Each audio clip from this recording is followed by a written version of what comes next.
It's 2023 and apparently Sasquatch still doesn't exist. That's according to mainstream science and media, that is. Besides, people would be running into them all the time. We'd be getting pictures of them. Everyone has a cell phone and a camera. Game cameras would be catching photos of them. These are actually occurring though. It's just not being recognized by the mainstream.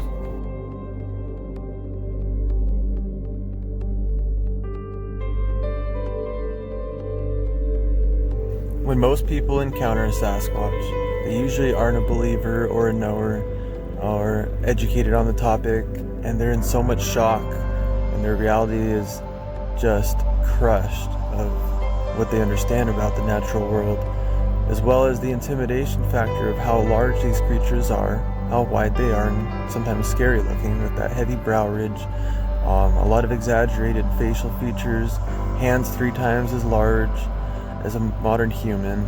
It's just not something you're used to looking at, so what people do is they book it, they run.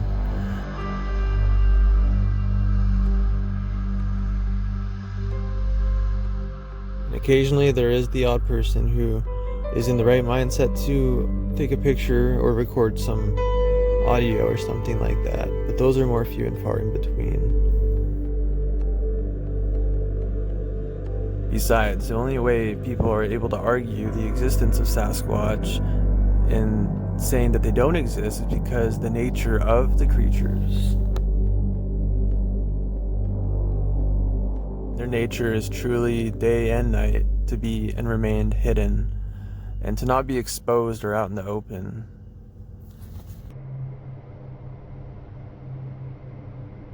So when you're researching Sasquatch or possible photos of possible Sasquatch, many times you'll see a common theme. The theme is the Sasquatch using trees or foliage as cover, or having objects in between the person taking the photo or the game camera and where they are. There always seems to be something in between them to kind of break up that direct field of view. What you're now about to see are multiple, very convincing, potentially real Sasquatch photographs, either from game cameras or the actual photographer themselves. All 8 of these photographs have one thing in common. There's a potentially real, very real Sasquatch being in the photograph, and they're using a tree or foliage for cover or for breaking up their visual interpretation in the forest. This potential Sasquatch was filmed by a woman at night who was researching the topic of Sasquatch in the forest. She would hike alone at night without a flashlight. When she sensed the beings around her, she knew they were close. One day she brought a high-powered camera with her, a high-speed camera, and when she felt the beings at night around her as she walked through the forest, she did a 360 spin around her while pressing the picture button on the camera, getting multiple photos, and a couple of them came out with this creature, this being. Very interesting. This potential Sasquatch was photographed in person by Sasquatch researcher Randy Brisson in British Columbia. You may notice a pattern now of these pictures being mostly photographed by Sasquatch researchers or people who are known of these forest people and are possibly looking for them. This is typically how these pictures are being taken, other than the typical game camera where one might slip up, or just the oddball hiker who catches one off guard.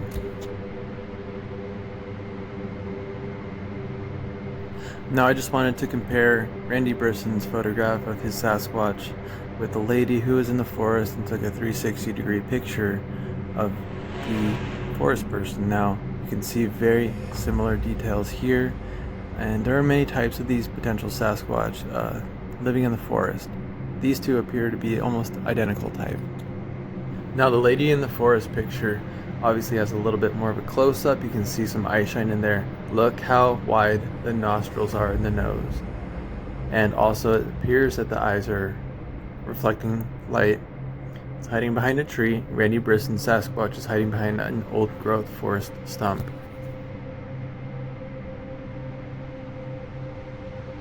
Now here you have, I believe this is in the south, a potential Sasquatch hiding in the crux of a tree that is split into, or possibly two separate trees that have grown into one and split apart. Now this one is really incredible.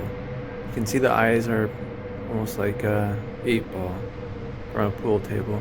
The mouth is very like a sort of like just a slit with teeth sticking out. Distance between the upper lip and nose are very high.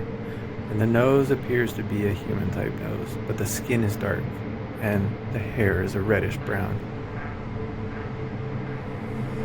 Now this is a very interesting photo. It appears that this being hiding behind the tree, stalking or hunting a deer, appears to have glowing eyes or reflecting light eyes, with a beard, a very tall forehead from his upper eyebrows to the top of the head, appears to be quite taller than an average human. I almost want to say this looks like a very feral person or a wild man, because it doesn't have really a strong brow ridge with a sloped back forehead. It does have an excess of hair though. It appears to be grayish and just sort of like a homeless person. I don't know. It's very strange, but anyway, let's keep going. Now this appears to be a smallish, a little bit smaller of a potential Sasquatch in a very dispersed forested area. Hiding behind a tree, sort of blending in with it, you can see its legs. Its legs have definition. There are kneecaps there are thighs, there are shins. It doesn't appear to be a loose bell-bottom type of suit. But then its upper torso has an excess of hair, a lot of hair draped to the side from the top of its head. It does appear to have a sort of elongated head or a taller cone-shaped head.